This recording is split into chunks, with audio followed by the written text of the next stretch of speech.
clean development mechanisms. He is the author of an international book which is Air Pollution Abatement Through Trees and I will on APS Academy, and I hand over the screen to Mr. Burnwal to start the session. Yeah, thank you, Dr. Jagwani. Thank you so much.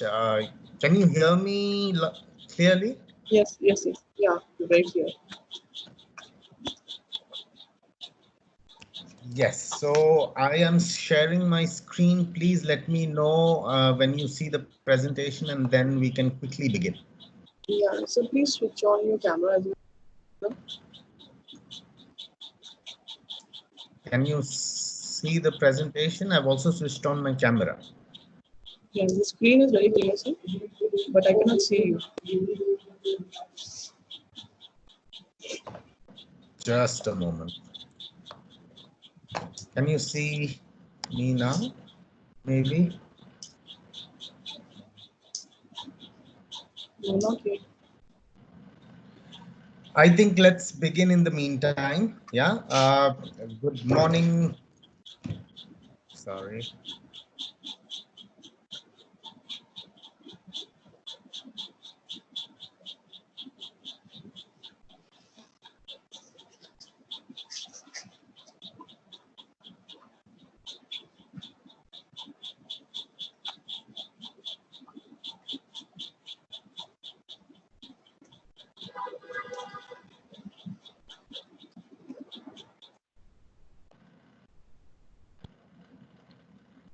Then give me a minute, please. Yeah, no problem.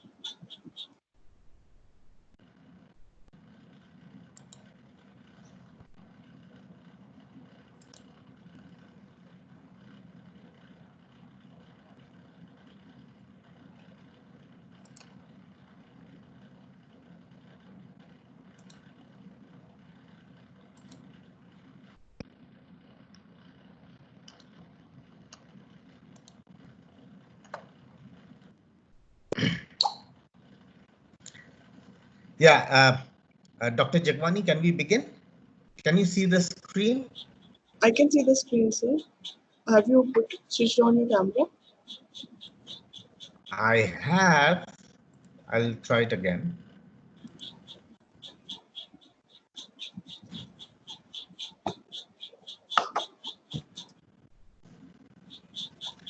Yes, sir, I can see you now. Yeah. Good morning, ladies and gentlemen. I think it's already good afternoon by the time our technical issues were getting resolved. Good afternoon, and I would like to begin with thanking IPS Academy for inviting me to speak on this FDP on eco-enviro sustainability. I think the design of the program is very apt and very nicely done. Climate, and I am Kundan Burnwal. Thank you, Dr. Jagwani, for the kind introduction. I am a technical advisor in an organization called German Agency for International Cooperation. It's actually GIZ, which has a German full form. But I'll speak a little more at length about GIZ in subsequent slides. So what I'm going to cover today is this. I will be covering a brief introduction of my organization called GIZ, which is the German Agency for International Cooperation. We are the German we are an organization which is owned by the German government. We are a public sector enterprise of the German government, and we work in collaboration with the government of the country that we work in. I'll come to more of that in subsequent slides. But what else am I going to cover? I'm going to cover the science behind climate change. I believe a lot of us present today in this webinar already know quite a bit about that, but it's important to bring everyone to speed so that the remaining aspects of climate change is understood quickly. Then I will briefly discuss the global and Indian greenhouse gas emissions trends. and come to a common understanding of what is climate change mitigation adaptation, and then talk to you about the international discourse on climate policy, and then eventually come to what the government of India is doing when it comes to climate change. And then I will talk about two instruments. One instrument is carbon markets, which is a mitigation instrument. I believe a lot of you must have heard about carbon credits. As soon as we say carbon credits, many people say, yes, yes, we've heard about it. How do you sell those credits? So I will be touching upon that. And then I will talk about one adaptation financing instrument, which is called National Adaptation Fund for Climate Change. This instrument is promoted by the Government of India, and I will discuss the details in subsequent slides. And I would like to end with some of the GIZ interventions that we've had on climate change in India. With that, I would quickly come to what GIZ is. Before I begin, I'd like to just inform you that please stop me wherever you think you don't understand anything, or maybe please raise your hand. And I would request the organizers to manage this question Q&A if there are Q&A in between the presentation. I'm happy to respond even at the end of the presentation, but because this is going to be a long presentation, it would be okay if you raise your hand and ask the question in between. So a brief introduction of what GIZ is. So GIZ is an German organization owned by the German government. We work in more than 120 countries and have about 20,000 employees worldwide. And we have an growing portfolio of about 1,500 projects globally. And in India, we are very active. Our vision is to work to shape a future worth living around the world. And the portfolio in 2019 focused a lot on sustainability. And all our work is actually committed to sustainable development goals. And then also we have in India, we have about 400, a team of 400 dedicated experts. We have a team of 400 dedicated experts, and we support ongoing initiatives of several states and union territories, almost 31 of them, and 23 cities. We have been also trusted as a great partner by several government institutions and foundations, and we've been implementing the Indo-German bilateral cooperation for almost 60 years now. Now, so GIZ is a German government-owned entity that works in India together with government organizations at various levels, national, state, and local. Yeah. And we work on five pillars. One is energy, where we support our partners in developing a framework conditions for the promotion of renewable energy, improved energy efficiency, and rural access. And for this, our prime partner is Ministry of New and Renewable Energy. We also work with several state governments and has had impact in various ways in terms of reducing emissions, in terms of increase in investments in energy efficient technologies, and then ensuring energy savings and also coal savings. And actually, one of our core strength as an organization is capacity development. And in every pillar, we build capacities of various actors. And in the energy space, we've built capacity of almost 15,000 energy auditors and energy managers. Now, the next pillar is environment, climate change, and biodiversity. This is where I come from. I kind of belong to this pillar of GIZ. And here also we've worked quite a lot with various rural communities. For example, we worked with 10,000 local councils and have helped them in water harvesting, planning, and conservation using remote sensing technology. We worked with 330 green rural entrepreneurs and have helped improve their livelihoods through innovative financing. The one big chunk of work is around climate change adaptation, where projects worth 19.6 million has been financed. And we've also worked with women on nutrition and supporting them have better nutrition during the reproductive age. So the third pillar is sustainable urban industrial development, where we work on urban and industrial areas. We try to make them more climate resilient. We've improved access to of municipal services for almost like 11,000 urban poor, and 5,500 people have benefited from housing provisions. And we've also generated a lot of electricity from waste in Nashik, and we've also improved access to sanitation services in several cities and towns around, across the country. The fourth pillar is private sector development, where we work with MSMEs. We work with 350 member companies on vocational training. We try to generate new jobs by empowering women and reduce technical barriers between India and Germany. Last pillar is social security, where we support our partners in providing social health protection to the poor and vulnerable population in India. And if you see, all these pillars significantly contribute to sustainable development goals that we have. Now, with that background, let's get to the topic that we are to discuss.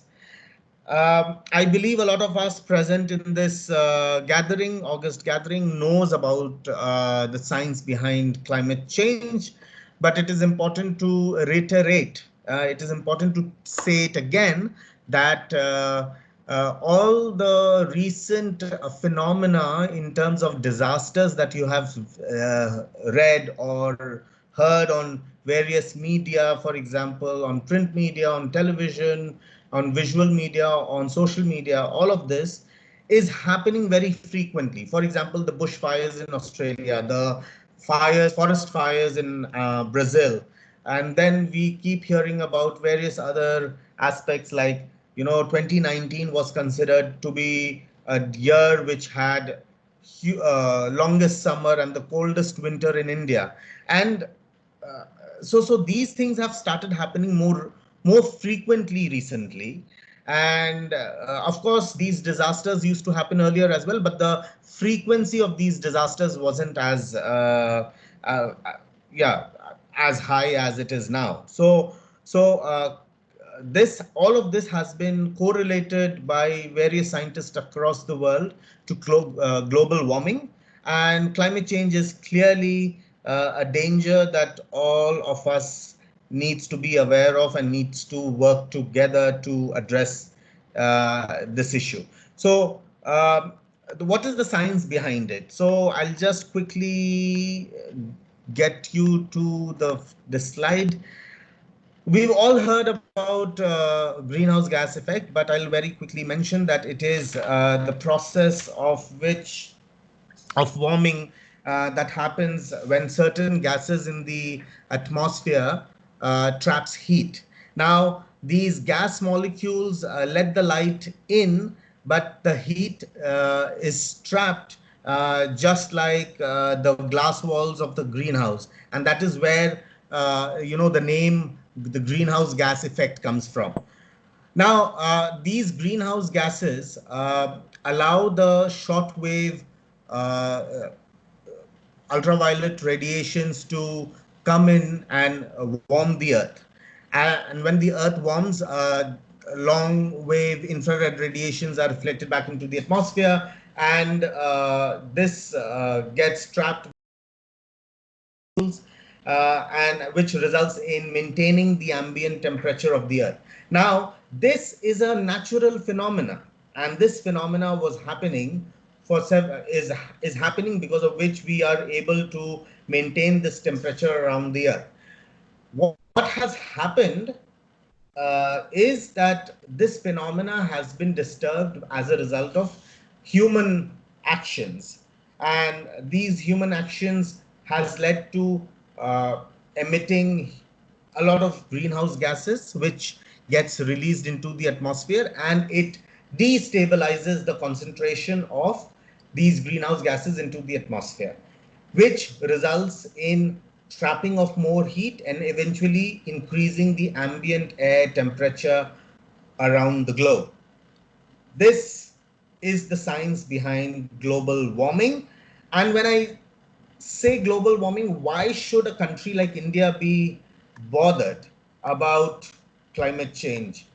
This is primarily because in India, we have diverse agroclimatic zones, and it has been reported by several national and international reports that India is one of the is one of the countries which is humongously vulnerable to climate change. Now, I've also been asked to uh, give some more facts on why India is more vulnerable. Now, see, we have what 2.4% of the uh, land mass of the world, and we support what 1.3 billion population, which is almost like one third of the population of the world. So, and we have huge number of cattle and all of that. So, my point is that there's just this amount of land, and our land has very unique feature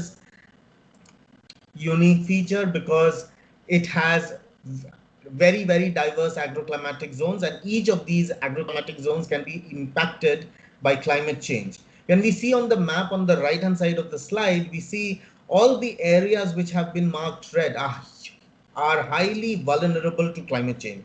When I say vulnerable, I mean they will be significantly impacted by climate change in various aspects. For example, natural resources will be impacted, economic activities will be impacted, food security, health, infrastructure, and society in general will be impacted. One important aspect is that because of climate change, the annual average mean surface temperature is increasing. And this increase is expected to be by almost 3.5 to 4.3 degrees centigrade by the end of the century. And this is going to be devastating because this will lead to loss of ecosystem services, loss of shift in cropping patterns, and so on and so forth. One other important challenge is that India has a huge coastline. You see the peninsula India, it is almost like 7,500 kilometers of coastline, and the sea levels are going to rise as a result of global warming. And it has been reported that it will rise by almost 1.3 millimeters per year by the end of the 21st century. So if we consider a time frame of 100 years, it will rise by almost 1.3 meters, which would mean that we might lose a lot of several beautiful cities of our country. For example, Kolkata will be submerged, Mumbai can be submerged, Chennai will have issues. So there will be a lot of inundation of salt water from the sea into these lands, and this will lead to what is called climate change induced migration. So people will start migrating into areas which were deeper into the landlocked regions of the country.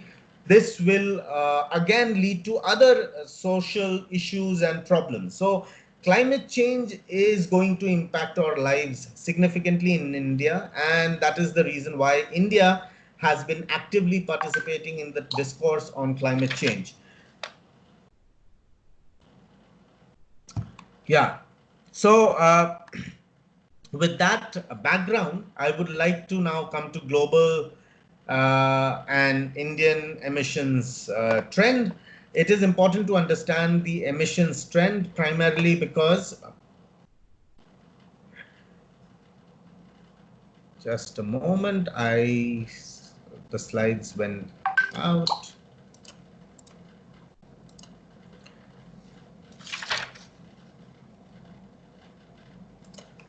Yeah, so it's important to understand the global emissions trends primarily because you need to understand where does the problem lie. On the left hand of the slide, you will see sources of carbon. Now, sources of carbon are sources, for example, all man-made activities like burning the fossil fuel, traveling, using electricity, uh, is all leads to carbon emissions, and also then there's deforestation. Now this also leads to emissions, but then there on the right hand side of the slide is carbon is our sinks of carbon. For example, forests are very good sinks of carbon. The atmosphere has carbon, and then eventually we have oceans which has carbon. No, now there is an imbalance between the sources and the sinks of carbon, which amounts to 4%. And this 4% is almost like 1.6 gigatons of carbon dioxide per year. Now, this imbalance, you would say it's only 4%. How does it matter and why it is so little? The point is that this 4% is increasing year by year. Now, in the subsequent slide, you see that the globally, the international community has said that we need to ensure that emissions are kept to such a level that the global average temperature rise remains well below 2 degrees centigrade. Now, if it has to remain well below 2 degrees centigrade, there are assessments which have said that there would be a cumulative carbon budget of 2,900 gigatons. Now, out of this 2,900 gigatons, we have already consumed, as a global community, we've already consumed 1,900 gigatons. That leaves us with 1,000 gigatons of CO2 equivalent. Now, if this 1,000 gigatons, if we continue emitting the way we are emitting over the last decade, in the next decade we will run out of this budget. This will be over. That is, the global average temperature rise will be the goal of keeping the global average temperature rise well below 2 degrees centigrade will be breached. So we will have extremely devastating impacts of climate change 2030 onwards. That is the reason why the international community is talking a lot about reducing emissions, which is climate change mitigation. It's also important to see, we always, as Indians, we keep saying that, our per capita greenhouse gas emissions is very little, which is true. And but gone are those days when you could hide behind the huge population that we have, because your per capita emissions will definitely be low, because your huge amounts of your huge proportion of your population is well below poverty line. But there are affluent people as well, and those affluent people are are living their lives, their lifestyles are very much similar to that of a European or an American. So it's important to see what is the distribution of sectoral emissions in India. We learn that energy constitutes almost like 73%. IPPU, which is industrial processes and products use, accounts for 7%, waste accounts for 5%, and AFOLU is agriculture, forestry, and other land uses, accounts for 15%. So energy, we all need energy for development. I'm not saying that the development should stop. That definitely is not the story that the government of India also keeps talking about internationally. We need to develop, but we need to develop in a sustainable manner, and we need to ensure that our energy is produced from renewable sources and not from dirty fuel like coal.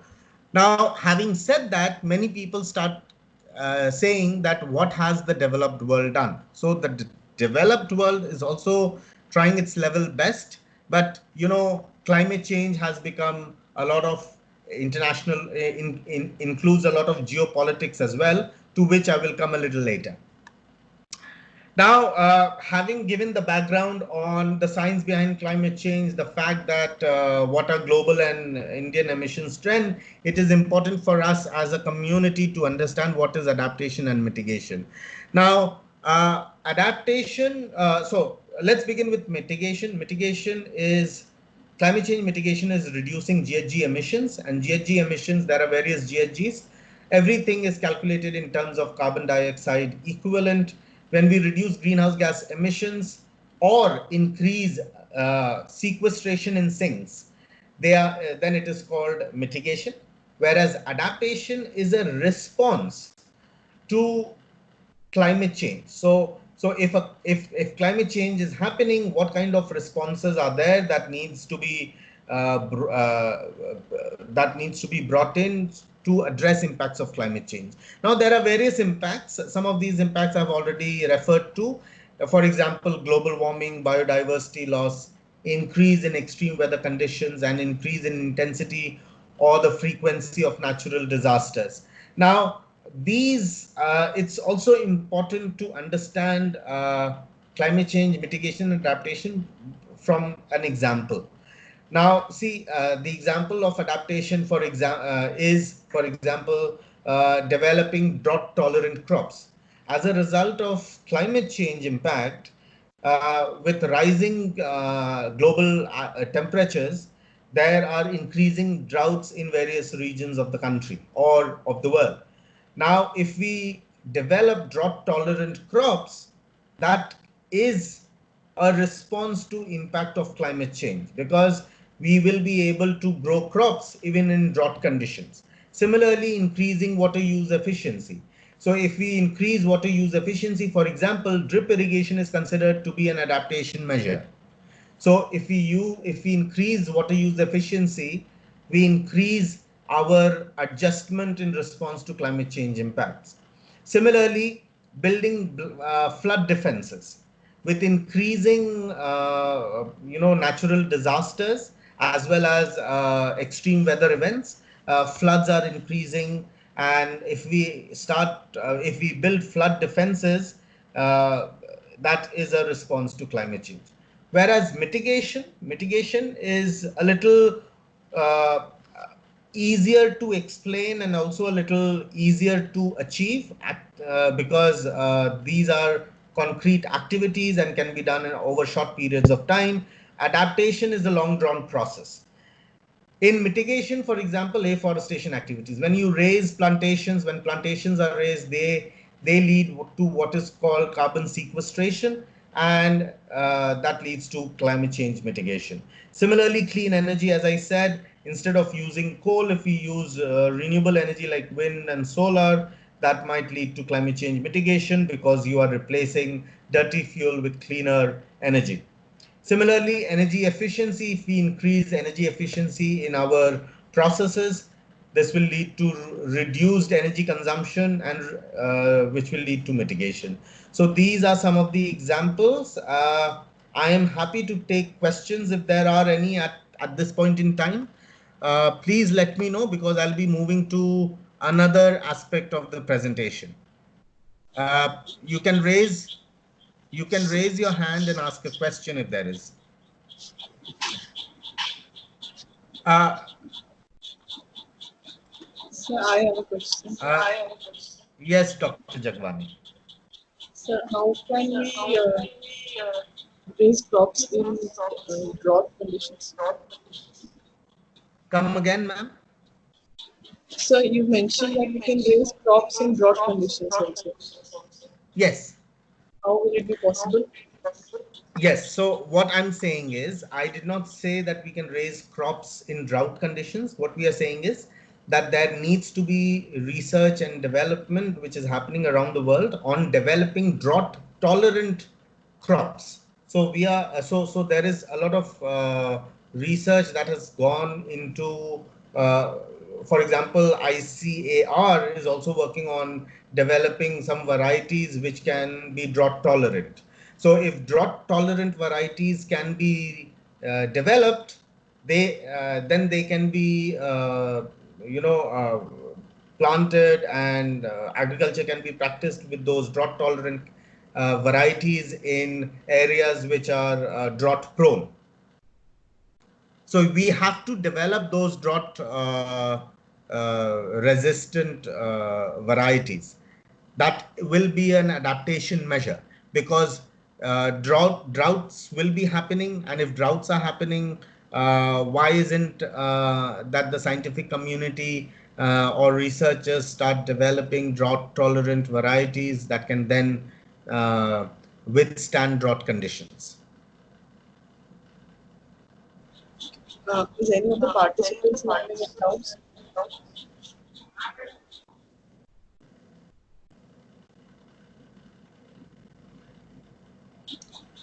I see another hand raised of Mr. Amar Jain. Does he have a question? Please unmute yourself, Mr. Amarjan.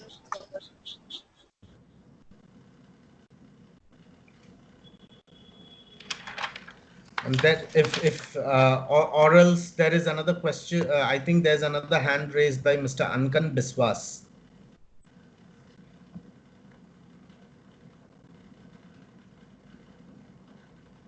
If you have any question, you can put into the chat box also. Yeah, that would be great. So I will continue with my. I think there is a question already by Mr. Lalitesh Sinha. He says, you said that as CO2 emissions is increased, temperatures also increase. So my question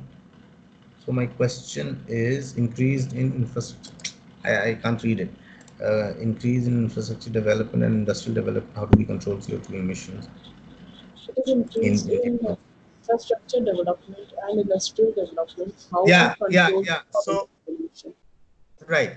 So, Mr. Lalitesh Sinha, this is a thank you for asking that question.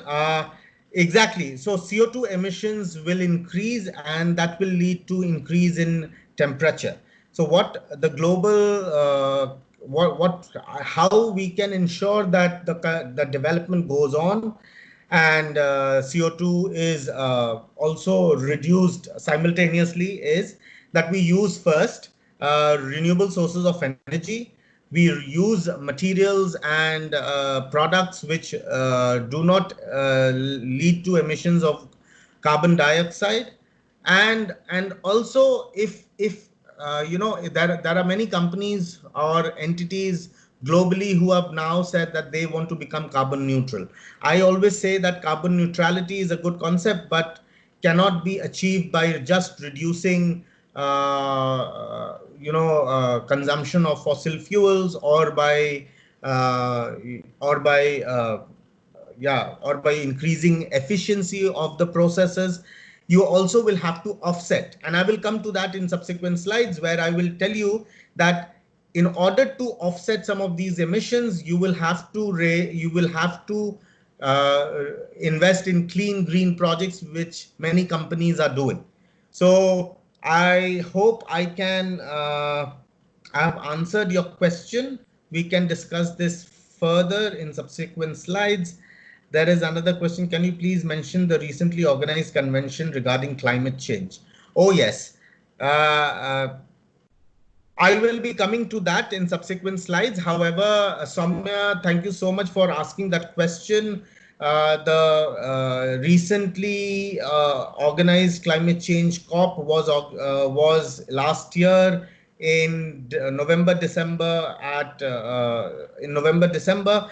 This year's climate change convention has been called off due to COVID-19 situation, and I am going to talk about it at length in subsequent slides because this is a very interesting topic, and you are right on target because I am going to begin with the climate policy discussion in subsequent slides. Yeah, if you allow me, I would move on to the next slide. Now I have lost, yeah.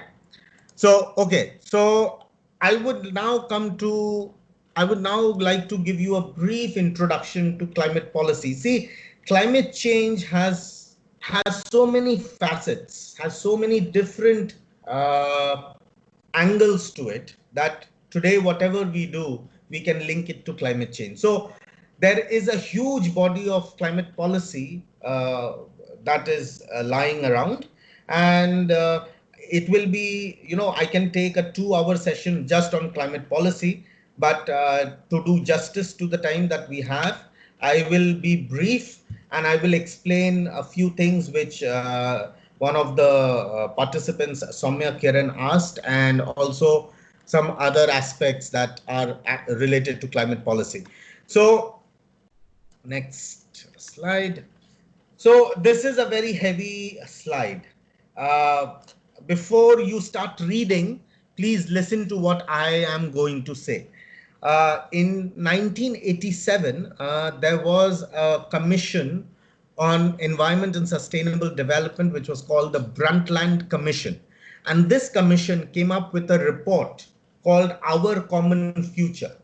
And this report highlighted the importance of multilateralism in the context of sustainable development. So it was in 1987 that global community had started talking about environment and development in the context of sustainable development. And it was in 1988 that there was an organization formed, some of you must have heard, called IPCC, Intergovernmental Panel on Climate Change. Now, this was formed as a result of two, it was formed it was created by two organizations called World Meteorological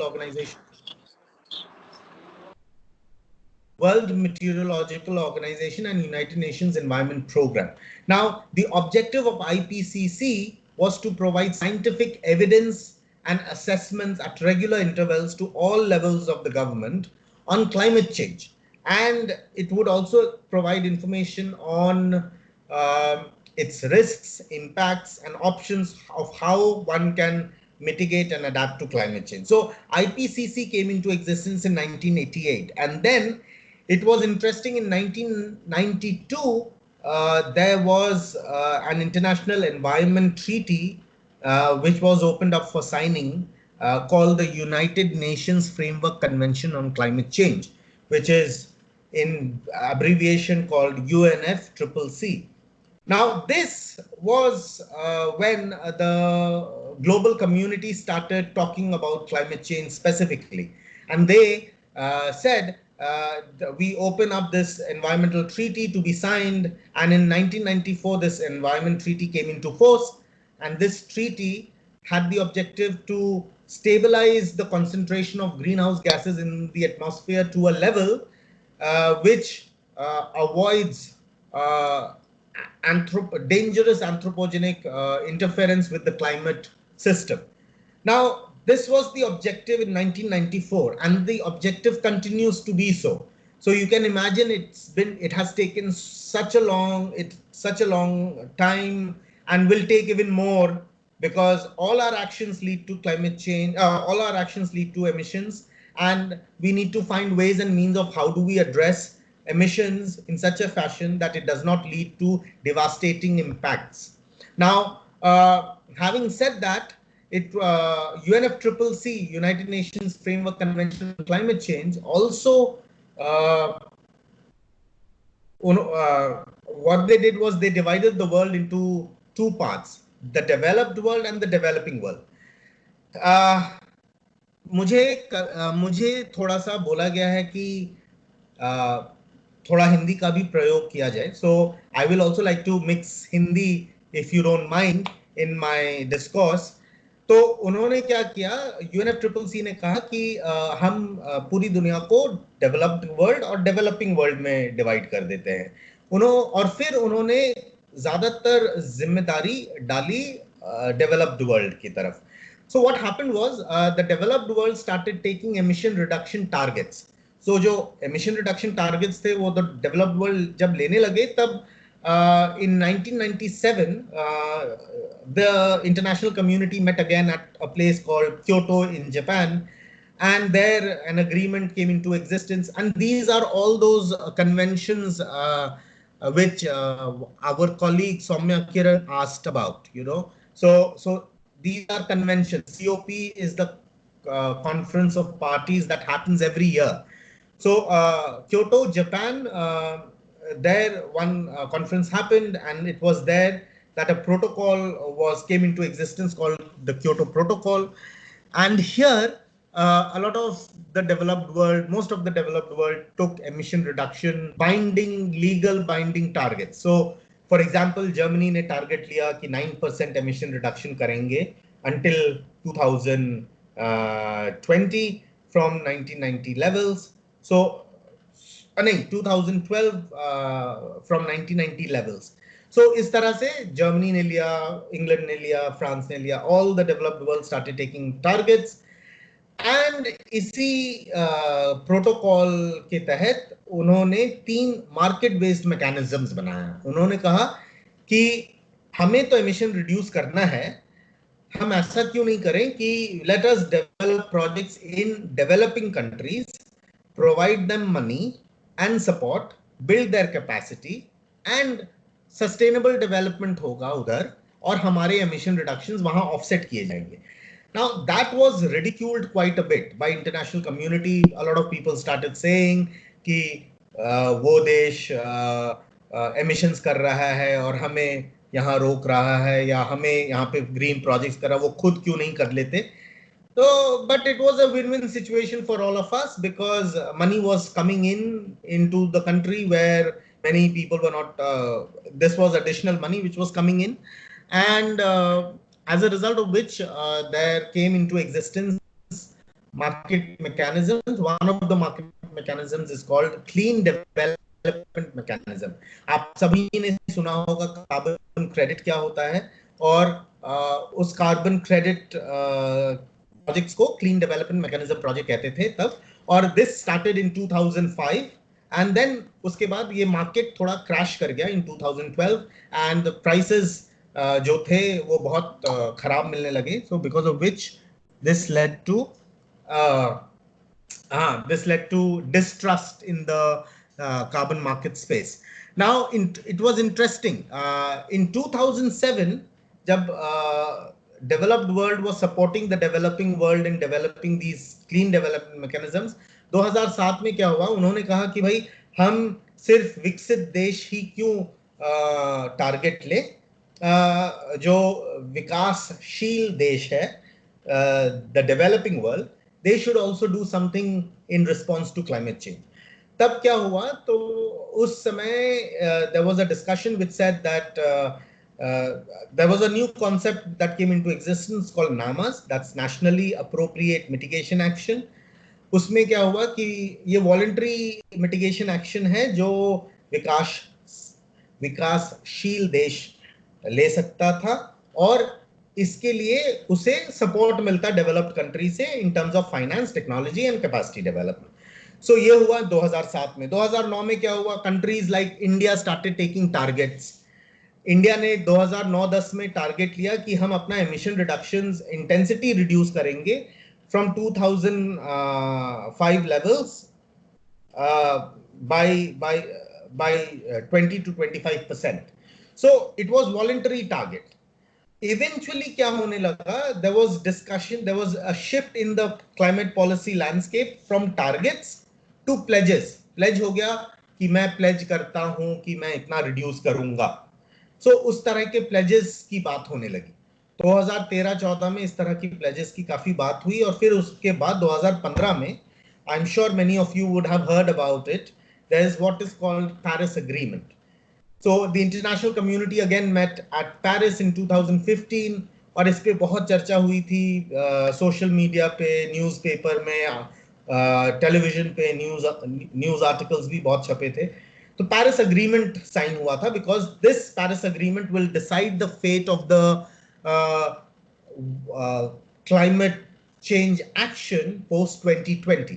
तो Paris agreement में क्या हुआ कि हर देश जो United Nations framework convention on climate change का को follow करता है, वो सारे देशों को एक प्लेज के साथ आना था। तो ये before 2050 this was called intended nationally determined contributions, INDC, and then 2015 में पेरिस अग्रीमेंट पे जब सारे देशों ने ये अपना प्लेज को टेबल पे रखा, तब से ये इंटेंशन हट गया और they became nationally determined contributions. Now problem ये हुई कि ये सारे nationally determined contributions are different in nature. किसी का year wise target है, किसी के 5 साल के target है, किसी के 10 साल के target है, और किसी का कुछ requirement है, किसी का कुछ requirement है। इंडिया का बहुत specific requirements है जो इंडिया ने अपने 38 पेज डॉक्यूमेंट पे मेंशन किया है। So climate negotiations are ongoing अभी बहुत ये क्योंकि Paris Agreement will come into force, has come into force, but the implementation period is from 2021 to 2030.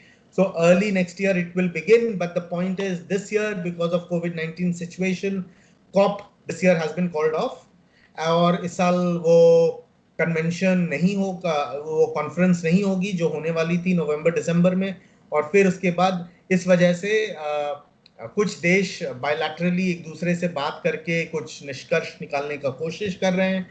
However, this has been postponed to the next year and now the decisions will be pending. There will be some lagging behind in terms of implementation of the Paris Agreement, but we have to live with it, as we call it.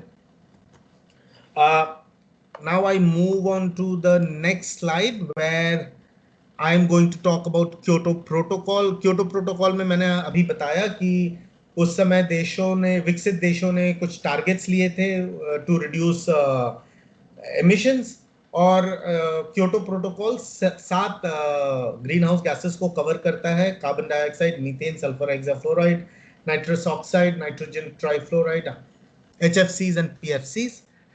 Now, it is important to understand one thing here. Sorry, I think I should just click this here. It is important to understand one thing here. Global warming potential बोल के कुछ होता है. उसका मतलब ये है कि amount of warming that a gas can cause over a period of time, and this period is for now taken as 100 years time scale. And if you see on the right side of the slide, there are different gases, and carbon dioxide has been given global warming potential 1, and everything else, बाकी सब का global warming potential is in relation to carbon dioxide. So for example, 1 ton of, and 1 ton of methane will have a global warming potential of 25 tons of carbon dioxide. So you can imagine that HFC 23 1 ton अगर हम reduce करते हैं तो that will be almost equivalent to 12,400 ton of carbon dioxide. So there are different global warming potentials, and this is generally decided based on certain scientific study and has been reported by IPCC. It is important to mention this because whenever we do calculation, जब हम calculation करते हैं कि मेरे इस activity से 5 ton methane कम हुआ, so we have to also tell them that how much emissions you have, how much emission reductions you have achieved. और emission reduction जो credit generation होता है, I will come to it later, is 1 ton of CO2 equivalent का reduction is equivalent to 1 credit. So अगर आप 4 ton methane reduce करते हैं तो that is equivalent to 100 tons of carbon dioxide. And because 1 ton of carbon dioxide is equivalent to 1 credit, you have generated 100 credits. So that is why global warming potential का information होना जरूरी है.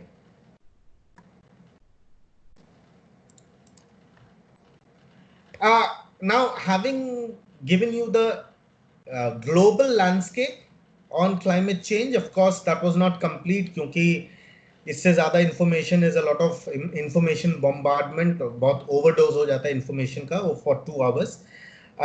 But climate policy landscape India का important है समझना, because India has been very active on climate change and has been responding very strongly at the international fora, and we have been pioneers in some of the work that has happened globally. And when I say we, I mean Indians, not GIZ.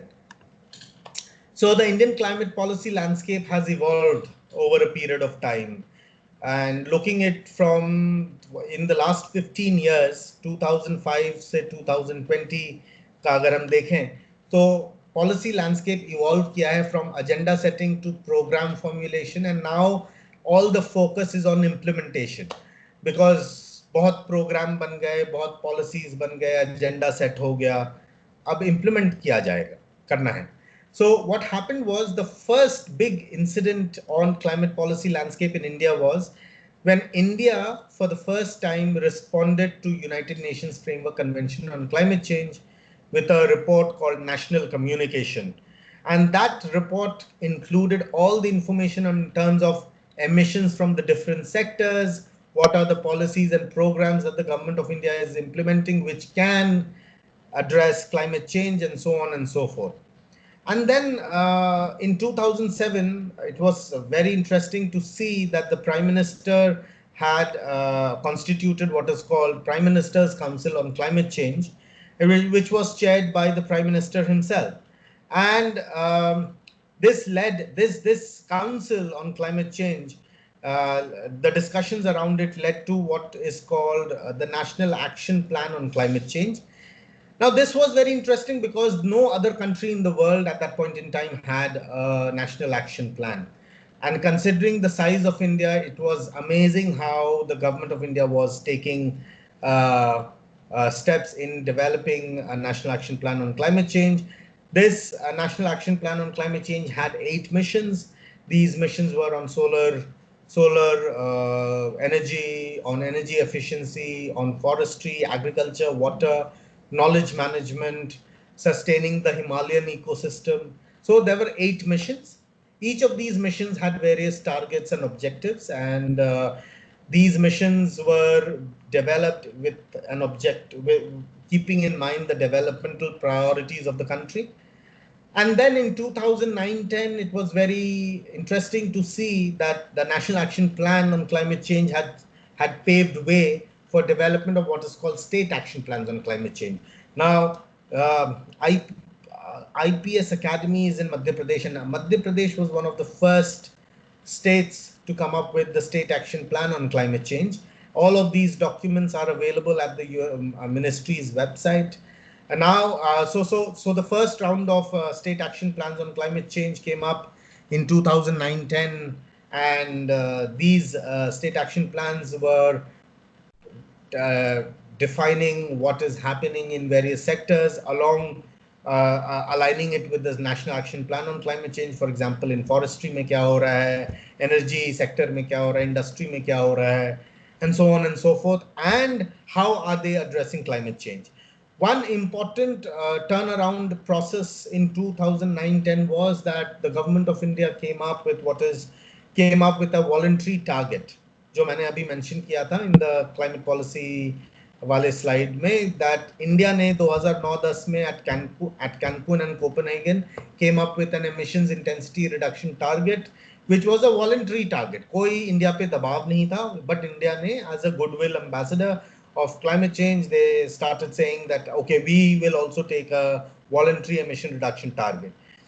However, उस वक्त क्या हुआ कि उसी समय government of India ने कोल पर cess लगाया.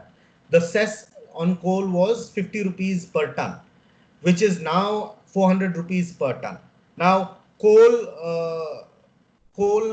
emission, when you extract coal, emissions happen, and they started saying that we think we need to put a cess on coal, and that was very well received by the international community. और global carbon, उस वक्त carbon market peak पे था, CDM projects बहुत develop हो रहे थे India में, और बहुत पैसा इंडिया में आ रहा था to these project developers. And तो क्योटो प्रोटोकॉल, जिसके within which this carbon markets were developed, was at its peak.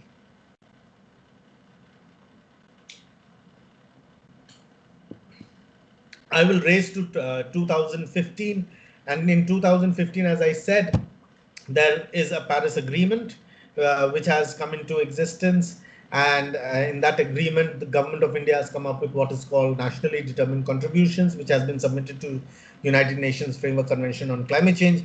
अब इंडिया ने क्या pledges लिए हैं वो मैं अगले slide में बताऊंगा. But in the meantime, what has happened is India is very active on the climate change uh, yeah, discussions. India did one very good thing in 2014. They formulated what is called National Adaptation Fund for Climate Change. So government of India came up with a budget. They said for the next 3 years, 450 crores we will set aside for providing financial support on adaptation. And how do you develop these projects and access finance from the government? I will come to those details in subsequent slides. Okay. Yeah. please stop me and ask me questions wherever you think you need to stop me, because I know this is like a crash course on climate change in 2 hours.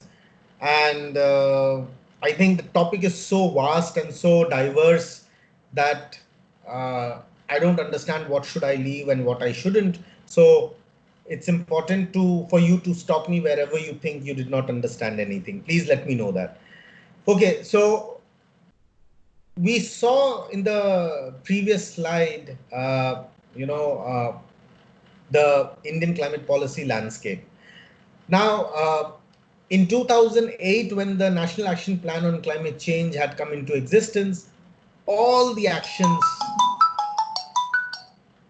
all the actions in the country was geared around National Action Plan on Climate Change. But what happened in 2015 was a turnaround. So the government of India had submitted its intended nationally determined contributions on the birth anniversary of Mahatma Gandhi on 2nd of October to the UNFCCC. And there were 8 targets or goals. You can see it on the right-hand side of the slide. There are 8 goals. Of the 8 goals, there were 3 quantitative goals. One goal was to reduce emissions intensity of India's GDP. Can you mute, please? There's a lot of background noise. I would request the participants to please mute your systems. Yeah, so there are 3 quantitative targets. One target is on reducing emissions intensity of its GDP by 33 to 35%. This is So please unmute yourself.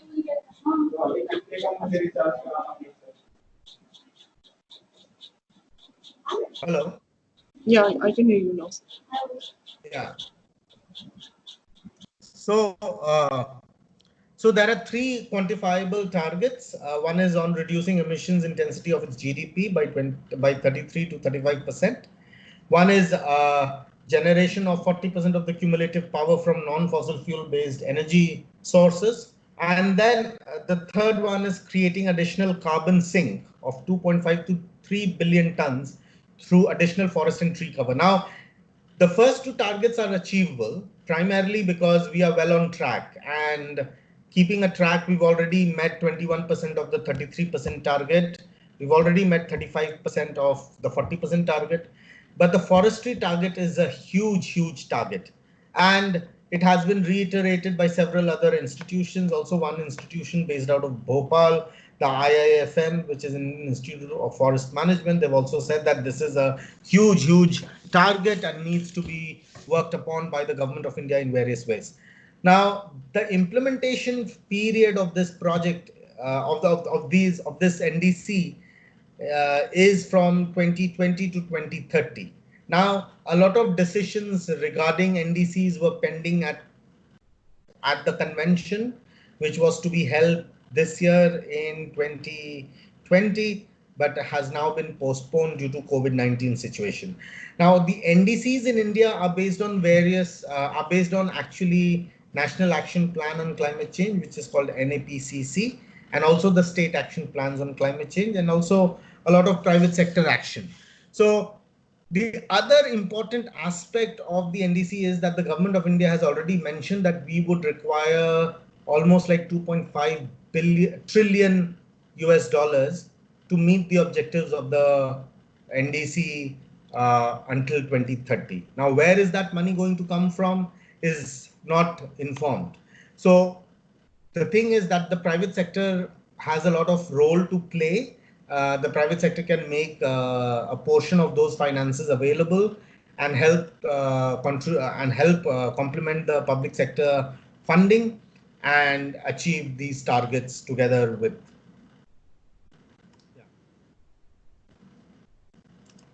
So these are the NDC targets for India. Now, what is the implication of these targets? Now, there is a very complex interaction between domestic priorities and geopolitical aspirations. What happens is, अभी हमारे देश में development priorities ही इतनी बड़ी हैं कि climate change के बारे में सोचने में टाइम लग जाता है लोगों को। और लोगों को ही क्यों, इवन सरकार पहले सोचती है कि भाई पहले मैं वेस्ट मैनेजमेंट पे ध्यान देता हूँ और बेसिक इंफ्रास्ट्रक्चर पे ध्यान देता हूँ rather than talking about climate change. But what we are saying is, let's not redo things. Let's go for a no regrets option. अभी हम जो प्लानिंग कर रहे हैं फॉर बेसिक इंफ्रास्ट्रक्चर और for for anything, for health, for education, why can't we define and develop no regrets options right now? Why don't we mainstream climate change कि जब भी आप कुछ प्लान करते हैं तो उसको आप क्लाइमेट चेंज के पर्सपेक्टिव से भी सोचें। क्योंकि क्या है, अभी मैं एक इंफ्रास्ट्रक्चर डाल दूं जो अगले 5 साल 6 साल में खराब हो जाएगा just because of climate change impacts. और या अगर क्लाइमेट चेंज इम्पैक्ट नहीं होता तो शायद वो इंफ्रास्ट्रक्चर 5 साल की जगह 15 साल चलती। अगर वो अपॉर्चुनिटी है अभी where we can take into consideration the climate change impacts over a period of time and design and plan and execute things in a more concerted way, why can't we do that? So domestic priorities and geopolitical aspirations bahut alag hain, and there is a very huge complex interaction between them. There is gradual shift from policy formulation to institutionalizing capacities on climate change. हम बहुत policies formulate करते हैं अपने देश में, but क्या होता है कि पॉलिसीज तो बन जाती है बट उसको इम्प्लीमेंट और इंस्टीट्यूशनलाइज करना बहुत डिफिकल्ट हो जाता है। So there has been a gradual shift from policy formulation to institutionalising climate change, and then there is there is huge need of whole of government approach, क्योंकि a lot of sectors are interrelated. एक example है, अभी forest की जब भी लोग बात करते हैं तो उसके साथ साथ वो वाटर की भी बात करते हैं। और जब वाटर की बात करते हैं तो why is it that the ministry of environment, forest and climate change doesn't decide and jointly work with ministry of water resources और जल शक्ति जिसे आप कहते हैं, या फिर agriculture ministry needs to talk and work together with Ministry of Jal Shakti and so on and so forth. So there is a need for a whole of government approach. वो silos में जो काम करते थे कि नहीं ये हमारा ही काम है और हम अपनी तरह से इम्प्लीमेंट करते रहेंगे, वो थोड़ा सा हमें अवॉइड करना होगा, so that climate change can be addressed in holistically. Significant capacity gaps बहुत हैं. We have realized that we need, if we want to institutionalize and implement the climate change agenda, we need to build capacities of various stakeholders, including the government, and tell them, and the decision makers, there is a lot of space for science policy practice partnerships and also engagement of NGOs and civil society and the private sector. So that is the climate policy landscape of in India. I would pause for a minute here and take questions if there are any.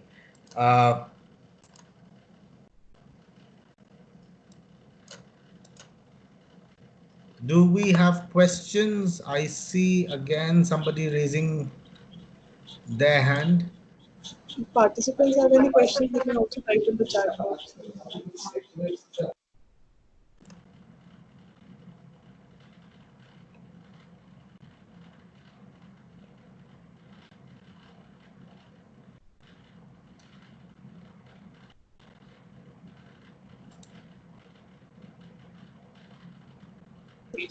So there's a question by Mr. Moria. Yeah, I see a question from Mr. Amit Maurya, who asks, do you see a new climate policy update or change due to COVID-19? I would, I think there is a lot of discussion around COVID-19 as of now. This COVID-19 is going to change the world as we all know it in subsequent years. The good thing that has happened as a result of COVID-19 is that emission reductions have happened on its own due to various lockdowns that were imposed in different parts of the world. However, new climate policy update or change due to COVID-19 might happen primarily because of the green recovery that is being proposed by the international community, and the fact that various different governments are uh, actually coming up with economic stimulus packages. A lot of what we are hearing from various different countries is that there will be a lot of discussion around green recovery as a result of COVID-19. So new climate policy update and change is definitely on the cards, but because, as I said, this has been postponed. The convention has been postponed this year, and they will be decided sometime next year. So, Amit Maurya, I hope I have answered some of your questions. Wow, some of your questions. If there are further questions, I'm happy to respond now, or else I'll be moving to another very important aspect of my presentation, which is mitigation instrument carbon markets.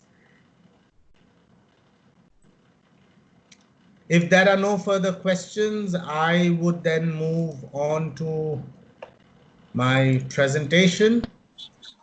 So you can proceed, sir. Thank you. Yeah, thank you, Dr. Jagwani.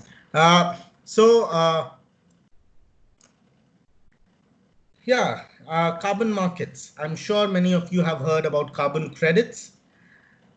These are certificates or emission reduction credits which can be traded in the international market, and these credits are being traded for a price which is decided by the buyer, and also depends on the carbon market situation. So I will discuss that in subsequent slides.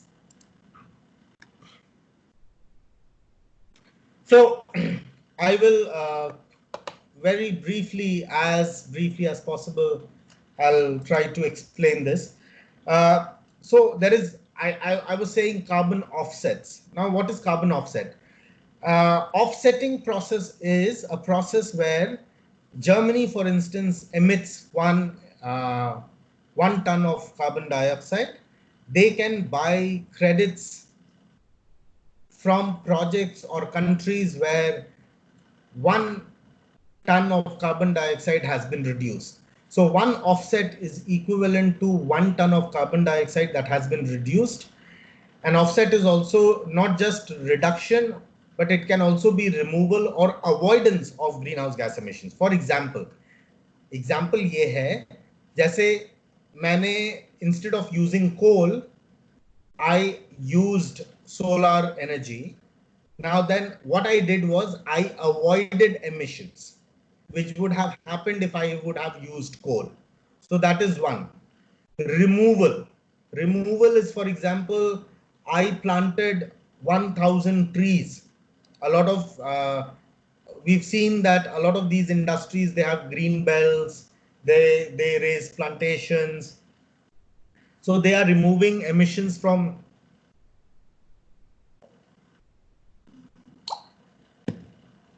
the atmosphere. That can also be considered as an offset. And then there is reduction.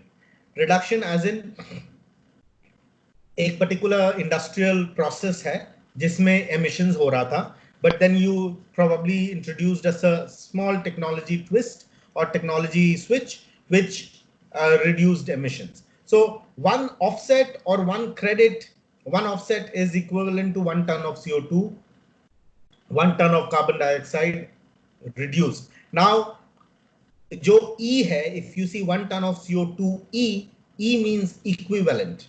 And ये equivalent इसलिए important है to understand, because when I was explaining the global warming potential, I was explaining everything has to be converted to in terms of CO2. जैसे 1 ton of CO2 का global warming potential is 1. वैसे ही 1 ton of methane का global warming potential is equivalent to 25. So 25 tons of CO2 equivalent हो जाएगा for 1 ton of methane. So we can get into the calculations a bit later, but this is what is meant by offset. Now, आपने सुना होगा business as usual. So what happens is आपको ये ensure करना होगा कि ये offsets are not a part of the business as usual. मतलब बिजनेस एज यूजुअल का मतलब है कि अगर ये प्रोजेक्ट नहीं होता तब भी ये एमिशन रिडक्शंस हो रहे होते, अगर ये एमिशन रिडक्शंस तब भी हो रहे होते तब ये बिजनेस एज यूजुअल है. It is not an extra effort that you have taken to reduce these emissions, as a result of which the project comes into existence. For example, अगर आप ऑलरेडी सोच रहे थे कि हम अपने घर की सारी लाइट्स को एलईडी कर देंगे और उससे एनर्जी कंजम्पशन कम होगा, so that becomes the business as usual. There is nothing extra that you've done, but there are processes and ways and means of saying this, that no, I don't have the money to replace all the bulbs in my house with LED. I can only do it taking into account the carbon revenues that I will uh, gain in due course of time. So in that context, what happens is your business as usual is different. So actual reductions happens then. Then comes to carbon credit. अब carbon credit की हम जब बात कर रहे थे, this is tradable certificate which represents emitting 1 ton of carbon dioxide equivalent. So every credit is equivalent to one offset, which is equivalent to 1 ton of CO2. So एक credit है 1 ton of CO2 reduced. And then there is a carbon market. So carbon market is a platform which kind of tells, sorry, I'm so sorry. Yeah. Which kind of which helps us buy and sell credits. And then eventually I'm going to give you a snapshot of the different types of different markets that we have. No, the different, what do you say, the volume of market that we have in different parts of the world. India and China, they have been the leading destination for developing carbon credit projects. You can see India 442, China 426, and so on and so forth. So there are huge, huge, there are different kinds of projects which are developed. India is still very active in the voluntary carbon market space. Now, when I say voluntary, it is important to understand that there are two types of markets I'm talking about. On the left hand side, you see mandatory carbon markets or the compliance market. On the right hand side, you see voluntary carbon markets. Now mandatory carbon market क्या है? अगर आपको याद हो, जब मैंने कहा था कि क्योटो में एक प्रोटोकॉल साइन हुआ था जिसमें developed countries had taken emission reduction targets. Now उन्होंने टारगेट लिया था and those were legally binding targets. So in that context what happened was that led to a compliance market. अब उसके वजह से to meet those targets, these countries could invest in clean green projects in developing countries. अब उसमें ये हुआ कि that became counted as a mandatory carbon market, क्योंकि उनके ऊपर compliance regulatory mandate था to reduce their emissions, as a result of which वो emissions reduce हुए. emissions intensity के बाद फिर primary buyers बने, industries started buying those. For example, Bosch company आपने सुना होगा, जर्मन है, एंड वो for example they are emitting and they were asked to reduce their emissions. There was a regulatory mandate on them कि आपको x% reduce करना है. तो उन्होंने अपने से जो रिड्यूस करना था वो तो किया ही, बट उसके साथ साथ what they started doing is they started investing in a project in India और एल्सवेयर और डेवलपिंग कंट्री, जहां पे they could generate credits and count it within their own mandate to reduce emissions. That became the mandatory compliance market. Now there is another market which is called the voluntary carbon market. Now यहाँ पर कोई mandate नहीं है, कोई regulation नहीं है. For example, Godrej is also taking emission reduction targets these days, and these emission reduction targets are not mandated to them. These are voluntary emission reduction targets. Now, this market, the primary goal of this market is to mitigate emissions voluntarily. And there are different kinds of buyers. बहुत सारी companies emission reductions खरीदती हैं, carbon credits खरीदती हैं for meeting the carbon neutrality targets. For example, Godrej या Infosys ने कहा है कि we will become carbon neutral by 2023. So in order to become carbon neutral, they are investing in projects which will reduce emissions and are registering them as voluntary carbon market projects. Also, a lot of projects, a lot of companies buy it from their for the corporates, from the corporate CSR funds, also to improve the image of the company. So there are two kinds of markets: voluntary carbon market and the mandatory carbon market. See, that's why corporate action is linked to climate change. There are several of these companies who have taken emission reduction targets. There are different kinds of actions that the governments are taking. For example, RE100, जहाँ पे companies ने कहा है कि our energy use will be 100% sourced from renewable energy. एक है EV100, जहाँ पे several companies have said कि हम 100% by a certain time frame we will ensure that all our transport vehicle or fleet is electric. And then there is sustainability disclosure, जहाँ पे बहुत सारे companies are disclosing what they are doing in terms of sustainability. So there are different things. A lot of these companies. I'll have to take this call. I'm so sorry. Just I'm on a webinar. I'll give you a call in a minute. Yeah. No, in 10 minutes. Yeah. Yeah. Sure. Thanks.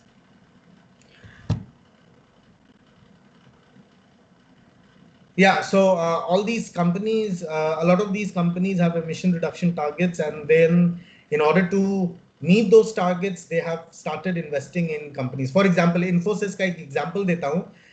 There is a location in Maharashtra, Satara, जहाँ पर Infosys is investing in clean cooking.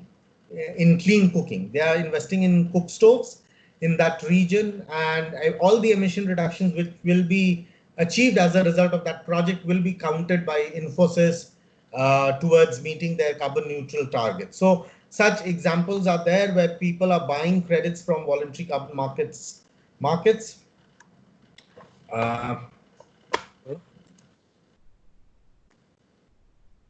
Now, there are various stages of the project, carbon credit project. So it begins with a project idea, and then you need to develop a detailed project design document. That document will be based on that document provides all kinds of details where the project is located, what are the different activities.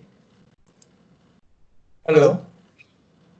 Yes, sir. In the previous slide, you have clubbed the companies into three different groups. So, what was the reason for clubbing them into three different groups? Yeah, because the objective is same to reduce the carbon emission, but you had clubbed them into three groups. Yes. So, any specific reason for that? Yeah. So I'll explain. That's why what I'm saying is this is the universe of all the companies. But I tried to club them in three different categories because there are different initiatives as well. Like the RE100, the the purple box that you see is RE100. So RE100 में सारे companies नहीं है. Not all companies are aligned to RE100. Then there is EV100. RE100 is what RE100 says is that all these companies who signed up for RE100, they are saying that by a certain time frame, we will ensure that all the energy that we use in our company will be sourced 100% from renewable energy. Yeah. So there are different initiatives, but a lot of so this is corporate action linked to climate change. So RE100 will also lead to a lot of benefits in terms of climate change. What I'm saying is that there are these companies who also have carbon neutrality targets, and neutrality can only be achieved by offsetting some of the residual emissions that these people will have. अगर वो 100% RE हो जाते हैं, 100% EV हो जाते हैं, then also there will be some residual emissions because paper use करेंगे, नहीं तो there will be some emissions, नहीं तो scope 1, scope 2, scope 3 emissions होंगे जिसमें उनके जो employees है, employee commute जो है वो होगा. So in order to become carbon neutral, they will have to invest in buying offsets, and I club them into 3 different groups primarily because not all companies are have signed up to RE100 or EV100 or sustainability disclosure, but all of them are in one way or the other addressing climate change. That was the reason.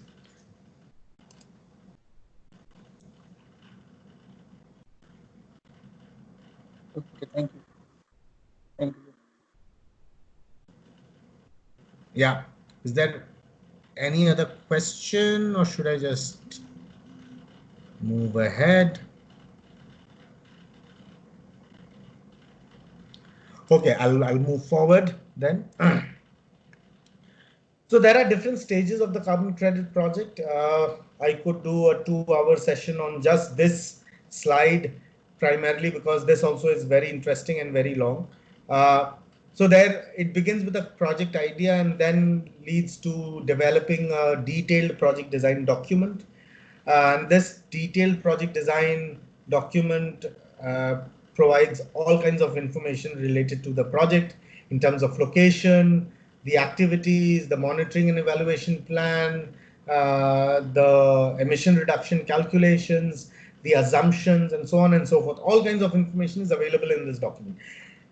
And then what happens is this document is validated. So there are validators in the market who come and validate the document and look into the project and visit some of the location. They validate. Based on the validation, they provide what is called a positive validation report. And then this validation report is submitted to submitted to the entity where for registration. And for different markets, the compliance market and for the voluntary market, there are 2 different entities where this will be submitted. And then the project is registered. Once the project is registered, the project implementation has begun in the meantime. And after a year, or depending upon the monitoring and evaluation plan which has been described in the project, verification happens where a verifier comes and verifies the amounts of carbon credits that has been generated from the project in as opposed to the project design document. Because see, the project design document also provides information on कितना emission reduction होगा project में, but उसे verify करना पड़ता है, because verify होने के बाद every emission reduction is given a specific code and then it is issued. एक बार वो issue हो जाता है by verified credits of verified credits, then one can sell it in the international market or even national market. अभी तो situation कुछ ऐसा है कि it is very nice to also find buyers in the Indian market where Godrej is buying, Infosys is buying, Mahindra is trying to buy, and various other companies like PwC is also trying to buy. So there are various companies who are trying to buy offsets to become carbon neutral. So this is in brief the stages of the carbon credit project. It is very interesting because the carbon market discussion at the global level is stuck, because this is the only discussion that has not been able to find a clear answer as yet now. And that is why COP this year was extremely important, because there is an article called Article 6, which is about carbon markets. And that was the only unresolved issue since the last COP. And now we'll have to wait until the next year before a detailed clarity on carbon markets is received from the international community. Uh, so I come to the last component of my presentation, and I think I'll take another 15 minutes so that I can leave some time for discussion, questions, and so on and so forth. We discussed in the previous few slides mitigation instrument, which was carbon markets.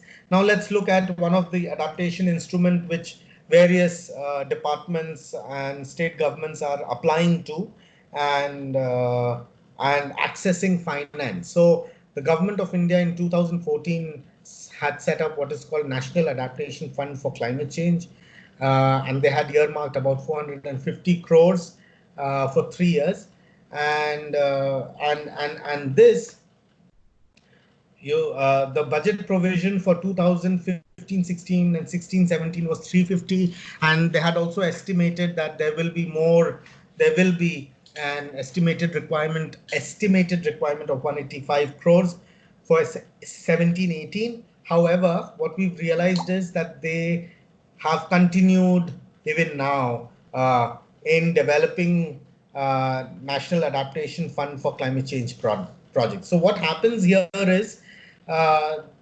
departments or organizations, primarily government institutions, they develop projects which are aligned to the guidelines provided by the Ministry of Environment, Forest and Climate Change. And it is routed through a national implementing entity, which is NABARD, that is National Bank for Agriculture and Rural Development. They are the national implementing entity and is responsible for the overall implementation of the project through its various regional offices in the states and union territories. Now, for who can apply for the National Adaptation Fund for Climate Change? Now, it is primarily ministries and departments of the Government of India or the state government departments who can apply, and they are actual executing entities eligible for submitting the proposals. However, there are other players who can also become who can also apply for these projects. For example, we recently submitted a proposal to the ministry where the executing entity was Tea Board of India. Now, Tea Board of India is not a ministry or a department. So Tea Board of India became the executing entity for a project on tea in 5 states. So we'll come to the details of the NAFCC, which is National Adaptation Fund. So it funds concrete adaptation projects and programs, which is primarily aligned to the various missions that I just had mentioned in the National Adaptation Fund for Climate Change or the State Action Plan on Climate Change. And it could be from various sectors like agriculture, agroforestry, environment, forestry, urban development, coastal and management, disaster management, and so on and so forth. The objective of these proposals is to prepare an update climate scenario and assess vulnerability and climate change impact assessment. And I'm very happy to inform that there is a website, a knowledge repository that GIZ developed, which is called climatevulnerability.in, where you can find vulnerability information for all the districts in the country free of cost. So please look into that website. It is called climatevulnerability.in. And it also aims to develop capacities and manage the knowledge which is generated from these projects. Now, financing priorities under the NAFCC is that they want to assist states which are vulnerable to climate change in meeting the costs of adaptation from various projects. And the finance they will only finance proposals which are aligned to the government priorities and are also not covered under ongoing activities. For example, national afforestation programme है और अगर आपने afforestation पे कोई just afforestation पे एक adaptation fund के लिए प्रपोजल लिखा एंड मिनिस्ट्री या स्टेट गवर्नमेंट या मिनिस्ट्री देखती है कि this has already been covered under other ongoing schemes of the state or the national government, then those proposals will not be approved. Hence, you have to ensure that there is no duplication of proposed activities as a part of this NAFCC proposal. Adaptation projects can be implemented at the community, national or transboundary level. And when I say transboundary level, I mean the national state level, transboundary level. For example, अभी हमने एक proposal डाला है for the tea sector in to the ministry, which encompasses 5 states. So it could be transboundary as well. Funding will be provided based on the adaptation cost basis, which has been mentioned in the proposal. And also, the fact is that this funding has been capped to the tune of 25 crores per proposal. So the government of India has said that her proposal के लिए हम सिर्फ 25 करोड़ ही देंगे और आपका proposal maximum 25 crores का हो सकता है and minimum there's no limit to how less you want to ask for. So it could be anything below 25 crores. But it is a lot of effort. So generally, the size of the project in terms of fund is between 20 to 25 crores. What is it that we need to keep in mind while preparing the project? Level of vulnerability. We need to see how vulnerable is the region to climate change that we are proposing a project for. So these need to be supported by various assessment reports, which is either available with the state governments or the national government or even international community. Level of urgency and risks arising from the delay. If we don't support or if we don't implement a particular project in a specific region, then what is the level of urgency? Will it kind of negatively affect resources and people? And if so, that needs to be properly explained, because these are going to help you get the project. And then ensuring that the access to the fund is a balanced and equitable manner by involving stakeholders in appropriate locations. Lessons learned from other projects also have to be incorporated into the project, so that shows that आपने अच्छा research किया है और आपने बाकी similar projects को देखा है और उसके learnings को incorporate किया है. Similarly, you have to maximize multi-sectoral and cross-sectoral coverage and use strengths of different sectors coming together, and there has to be an integrated planning within that process. This is a long process of formulation and submission. I will not go into the details. इसमें ये होता है कि the project is developed by the executing entity and is submitted to the state steering committee of on climate change, who then forwards it to the Ministry of Environment, Forest and Climate Change. The Ministry of Forest and Environment, Forest and Climate Change then looks into the proposal, comes up with recommendations if they have any, and then they will ask you, if there are no recommendations, then they will ask you to prepare a detailed project report. And once it is prepared, and you will be asked to submit it along with the appraisal report.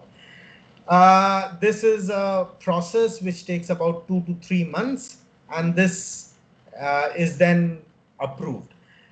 GIZ has supported 13 states to access this finance. We've developed proposals for them, and we are happy to do more. We are currently preparing proposals for another 5 states. What does the project proposal cover? It contains a title, objective of the proposal, what sectors are you covering within the proposal, the name of the executive entity or entities, there could be more than one, and the project duration has been very clearly mentioned that it should not be more than 4 to 5 years.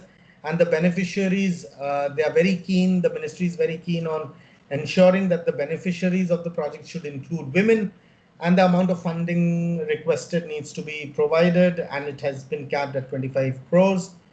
And the location, detailed location should be made available. It should very categorically mention which state and which district within the state is being covered. And it should not cover more than 4 districts, because you then spread too thin and showing impact on ground becomes very difficult. Details of the nodal officer who will be responsible for the project implementation, which should be made available. And then we look into the project background, which gives the details of the context, which is in terms of problem statement and challenge, and then relevant climate change scenario of that particular region, and then also looks into the economic, social, and environmental context, which is in line with the national priority or even the state priority, which is state action plan. And as I said, it should contain details of the project locations, and you need to very objectively define every activity that will be implemented within the project, and then the details of the project executing entity needs to be made available. There are different information from the project executing entity that needs to be provided. And it's interesting to see that the proposal format also asks for detailed costing. You just cannot say that we will spend 5 crores on, uh, you know, uh, for example, uh, developing water infrastructure in the village. You have to provide details in concrete outputs, outcomes, and components, and also amount against each of these activities. And then you also have to provide a detailed calendar which says when will be what milestone reached within the project. And I think the rest of the other things are very self-explanatory in terms of we are going to talk about benefits arising out of this project, the business as usual development of the sector, and so on and so forth. Eventually, what we would also be one thing that one needs to keep in mind is the H here, duplication check. Ministry of Environment, Forest and Climate Change has rejected a number of proposals based on just this, that they check whether the project is not duplicated because there are several ongoing national and state level schemes. This is one important thing that one needs to keep in mind. Details of the stakeholder involvement and consultation, because they believe that a project which is being designed for the local community needs to take into account stakeholder concerns and concerns into the project design. And then eventually implementation arrangements need to be provided, monitoring and evaluation plan needs to be made available, and the details of budget calculations need to be provided in detail. So I have kind of, I think, covered all of this. This is a very interesting exercise. Would be happy to share some of the examples of such project proposals that we have already written with Dr. Jagwani, who can then share it with the participants to look into the details of how the project is written, proposal is written.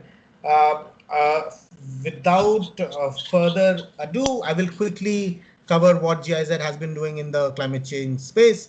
We have several projects on water, rural livelihoods, forest, climate finance, carbon markets, and waste. I kind of lead activities on carbon markets and forest and climate change policy. There are several projects which has been mentioned below. We also work a lot on building capacities of various stakeholders, public sector, private sector alike. We've Yeah, we provide advisory services. So we are a German government-owned entity. We only work on a bilateral cooperation mode. And of course, we also participate with some of the public and private sector people. We've worked on several policy advices. This is a very old list. There are more which we've done so far. We developed for India a monitoring and evaluation framework for adaptation. We also developed a loss and damage framework for the government of India. We are the first country in the South Asian region to develop a carbon RED Plus methodology, which I led. Then we are members of several committees at the government level on forestry, on waste management, on e-waste, on plastic waste, and so on and so forth. We also developed the waste management rules for the government of India. It was us who revised it, which was revised very recently. We also developed the e-waste rules for the government of India, and we are now providing inputs on EPR, extended producer responsibility, and other climate change policy related aspects. Uh, we have worked, as I said, on climate change adaptation in 4 states in the past, and 13 states we've supported in accessing finance. We've organized more than 60 capacity development program for on climate change adaptation in several states, and we've built capacities of more than 100 media personnel, because we believe that storytelling around climate change also needs to be done in a very nice manner, and you need to build capacities of media personnel as well when it comes to climate change. Mitigation, we are implementing a lot of activities in the waste and forest sector. We are also securing international finance for implementing waste management and forest management in the country. Very recently, we've secured 35 million euros from 17.5 million each for waste and forestry in India. On climate finance, again, we are working with several states on and have supported several states in accessing finance to the tune of 8.5 million and 19.6 million respectively for states and union territories. We've been working in 4 states with NABARD and Green Climate Fund. We've been building capacities of national and subnational players on Red Plus, and we've been leveraging various other uh, finance instruments. With that, I come to an end of my presentation well in time, and I open the floor for questions. Please feel free to either ask a question or raise a hand, and I think the organizers will unmute you. Over to you, Dr. Jagwani.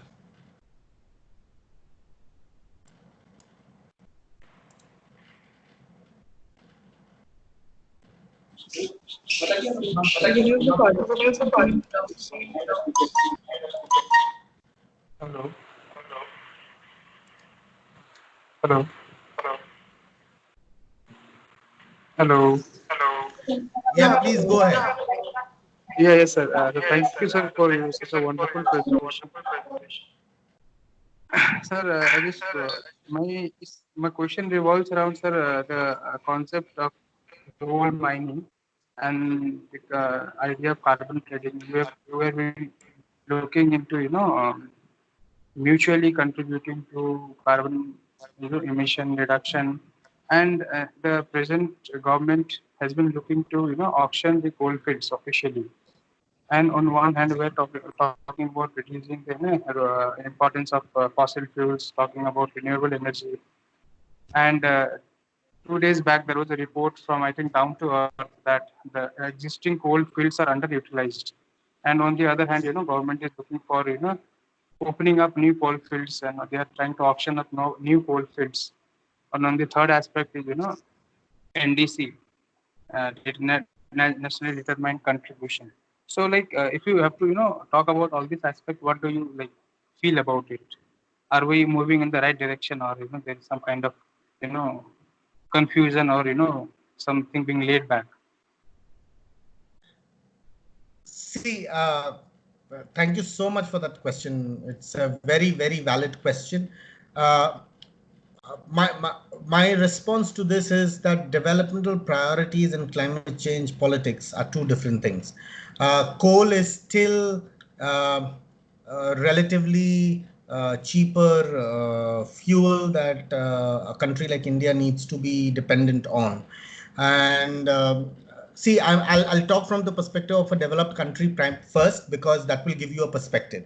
Uh, Germany is is the world leader in solar.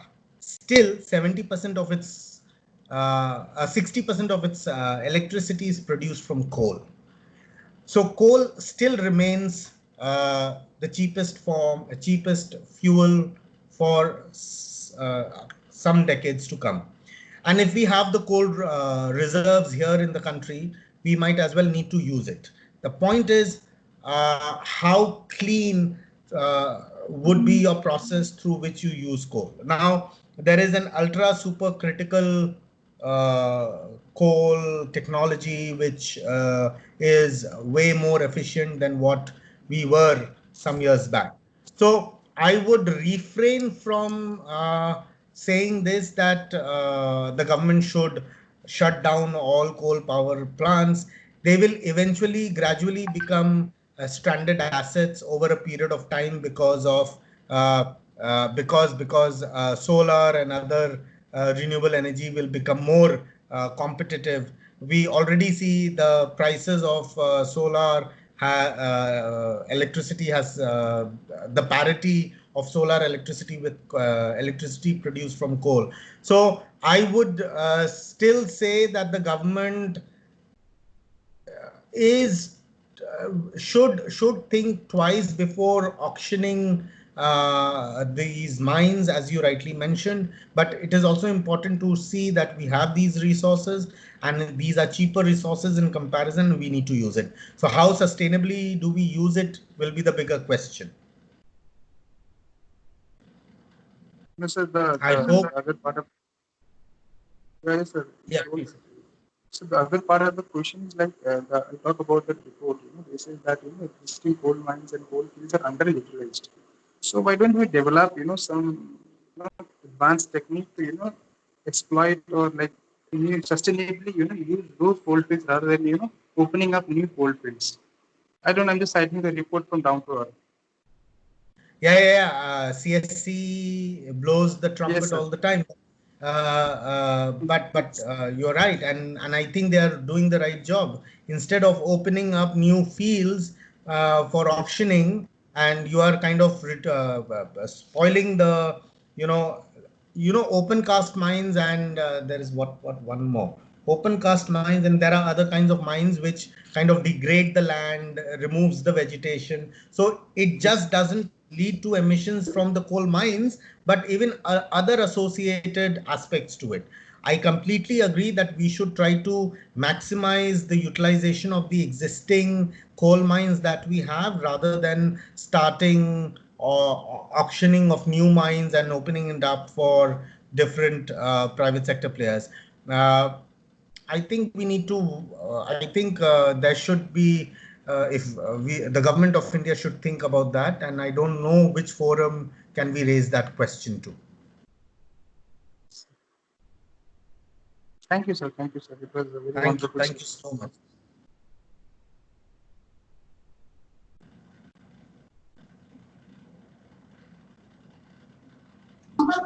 Is any of the participants having any doubts?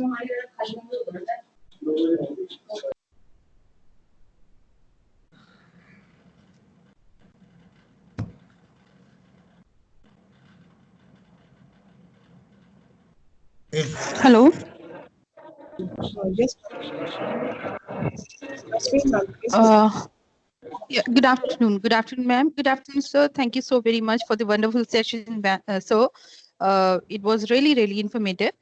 Sir, I would like to know more about the project you're talking about. Need your guidelines for that. Because many of our students are working in the same, and they are working they are working on the renewable project and solar panels and all. They're working for that.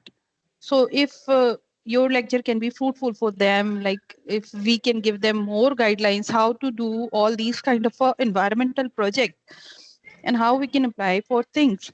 So they are very, very creative, and many of the students, they have already worked for it. I will definitely share the information with you, and if you can add more, it will be helpful for them also for their learning. Yeah, see, thank you so much for asking that question. I'll be happy to share more information. Actually, at times it gets a little difficult to share details of specifics in such a big gathering. And when I don't know the composition of the audience, what is it that they would expect? For students, I would know that they would expect a particular, and then I cannot be, I will speak more on a specific sector. That would be possible, that definitely is possible, and then the presentation can be customized to the requirements of the audience. Right now it was a very wide ranging audience, and I believe all of you know quite a bit about climate change, so that's why I kept it a little Yes. more spread out. I'll be Yes, sir. happy to provide more information, Nazreen. Thank you so much, sir. We are looking forward for more information in coming future. So, thank you, Devanshi ma'am. I'm really glad you have added me again. I don't have any words to say thanks to you, ma'am. Really, I'm indebted. Thank you. It was a pleasure, ma'am. Thank you.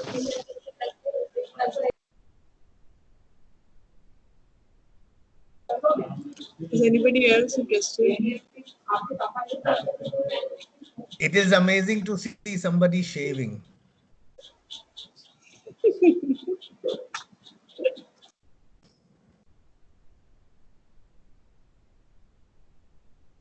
So that's the advantage of having online workshops these days. You can be multi-purpose. Yeah, yeah, yeah. Multitasking is possible. No, no. I think this is very interesting. I think we need to get used to this new normal now. Uh, Work from home is a bit challenging, I'm sure. So if there are no further questions, I am happy to revert back in due course of time to Dr. Jagwani. If you need more, if there are more questions, Dr. Jagwani, please send them to me even offline. Then I will revert back to you. Surely, sir. So, I hope we can complete the session for today now. And I thank you, sir, for giving a wonderful presentation and great deep knowledge about climate change and the work which India is performing regarding this at national and international level. It was a pleasure and an honor to have you with us today. And I thank you and I request all the participants to please join me tomorrow again at 11:45 a.m. with the link which will be shared. Thank you. Thank you. Thank you so much, Dr. Jagwani, for inviting me. Thank you. Thank you for patient listening. Thank you.